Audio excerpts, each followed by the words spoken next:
everyone, it's Sammy from Scrapmaster's Paradise, and this is a layout I actually made a long time ago. I just haven't done the voiceover yet. I ended up scrap lifting this gorgeous, gorgeous layout from Paper Issues. I will link to the actual Instagrammer who made this down below.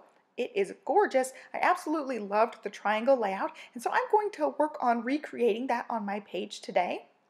Since this was filmed so long ago, it was actually in December, I did not use the January kit for this. It was even before that, so I just pulled out some little paper pieces of papers I've used previously, and then I used this aqua colored grid background as the background paper. So I'm just going to arrange my pieces and cut my triangles out. The original layout had a little bit of other paper showing on the top and the bottom. And so I have the little plus sign paper as that, and then I'm making my triangle shapes with the green paper.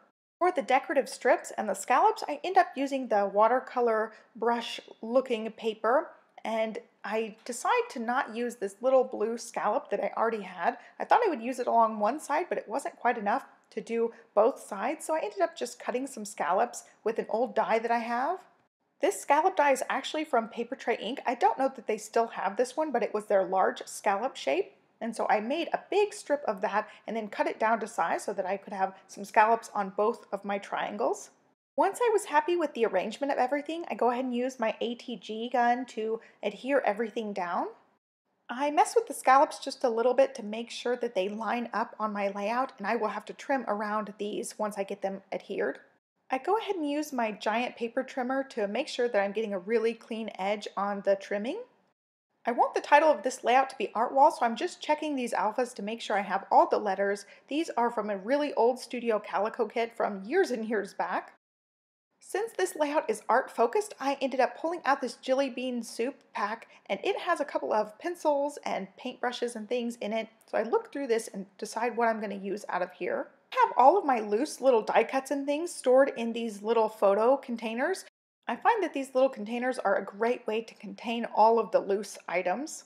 I always keep the die cut sheet backing because it shows usually all of the shapes, and I go ahead and cross them off with a slick writer so I know what's still in the pack. I ended up pulling out a little planet that I'm going to stick on her Halloween layout because she was an astronaut ballerina for Halloween, and so I thought that would be a cute one. I go ahead and pull it out so I can use it on that other layout. Now it's just time to mess with the decorating and arrangement of things. I'm playing around with how I want these pencils and paintbrushes to go. Now I am looking through all of my words and phrases. I just keep them all contained in one thing, and I decide to add this little acrylic shape. It says beautiful on it, and so it's going to be titled Beautiful Art Wall. Go ahead and stick that one down with my Tombow glue that I really like. It's the one with the white bottle and the green cap. I end up finding an old Freckled Fawn clip that I really like, and I want to clip it to the photo, but it's pretty bulky, so it makes the photo stick up. So I decide to stick some foam adhesive under the photo. It takes a little bit of finagling and maneuvering to get all of the adhesive foam pieces under the corners so that this photo will pop up off the page. I decide to sprinkle on some enamel dots and also some enamel hearts, and I'm pulling these from various old Freckled Fawn kits and just loose embellishments that I have.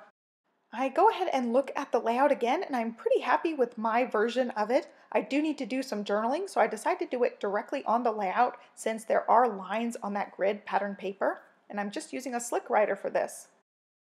And here is a look at my finished layout. I really hope you guys enjoyed this process video. I do have one other layout that I filmed. I really need to get voice-overed for you guys, so hopefully I'll have that for you guys next week.